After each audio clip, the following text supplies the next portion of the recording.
વીર વચરાજ દાદા ભાગ બીજો.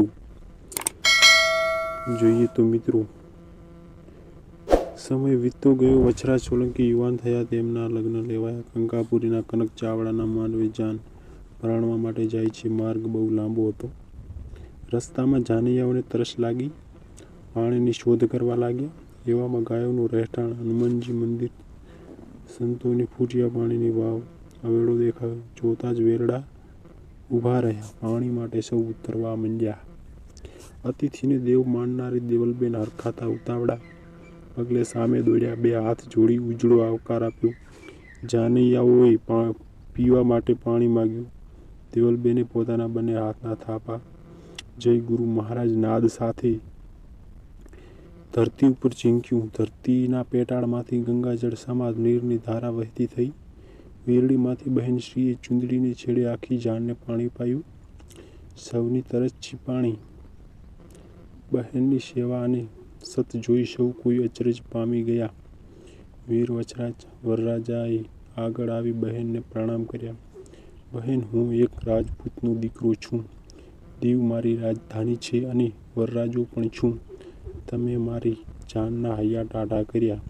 મારા ક્ષત્રિય ધર્મ પ્રમાણે મારે કપડું કરવું જોઈએ. બહેન, માગશો તે આપીશ, મારું વચન છે. દેવલ બહેને કહ્યું, ભલે ભાઈ, લાડે કોડે પરણવા જાઉં. મારા આશીર્વાદ છે. મારે જરૂર પડશે ત્યારે માગીશ. વીર વચરાજની જાન બહેનના આશીર્વાદ લઈને કંકાપુરીના માર્ગ તરફ ચાલવા લાગી. કંકાપુરીમાં જાનનું સ્વાગત થયું. સામૈયા કરવામાં આવ્યો. વીર વચરાજ ચોરીમાં બેઠા. ફેરા ફરવાના શરૂ થયા. 3 ફેરા પૂર્ણ થયા તો બીજી તરફ ડુંડાસ ગામની વાગોળે દેવલ બહેનના નેસડે બહારવટિયાઓએ બંદૂકના ભડાકે ગામ ગુંજવીને મૂક્યું. દિવસ આથમવાનો સમય હતો. બહારવટિયાઓ ગાયોને બળજબરીથી હંકારીને લઈ ગયા. દેવલ બહેન કગરતા રહ્યા પણ બહારવટિયા એક વાત ના માન્યો. દેવલ બહેને વીર વચરાજ પાસે રક્ષણ મેળવવું માટે કંકાપુરીનો માર્ગ પકડ્યો. ચોરીમાં લગ્ન વિધિનો ત્રીજો ફેરો ફરવા જ્યાં વરરાજા પગ મૂકે છે ત્યાં તો રીડિયા સંભળાણા. દોડો ગામનું ગૌધન સુમરા લૂંટારાઓ હાંકી જઈ રહ્યા છે.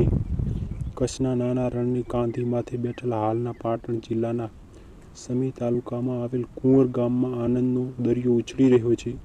ગામની એક તરફ શરણાઈઓના સૂર ફરી વાર ગુંજતા થયા છે. એવે ટાણે માંડવે મહાલતા જુવાન વરરાજા વચરાજ સોલંકી અને વિધવા ચારણિયા આઈ દેવલ વચ્ચે પ્રારંભમાં જણાવ્યા મુજબ વાતોનો દોર સંધાણો. જાનૈયા અને માંડવિયા મોજમાં બેઠા છે. ગોર મહારાજ લગ્ન વિધિનો ત્રીજો ફેરો પૂરો કરવા ચોરીમાં આવી ઉતાવળ કરે છે. જોબન છલકાતા વરરાજાની વચરાજ સોલંકીએ માથા ઉપર સોનેરી લોકેટવાળો સાફો અને કલગી ધારણ કર્યા છે.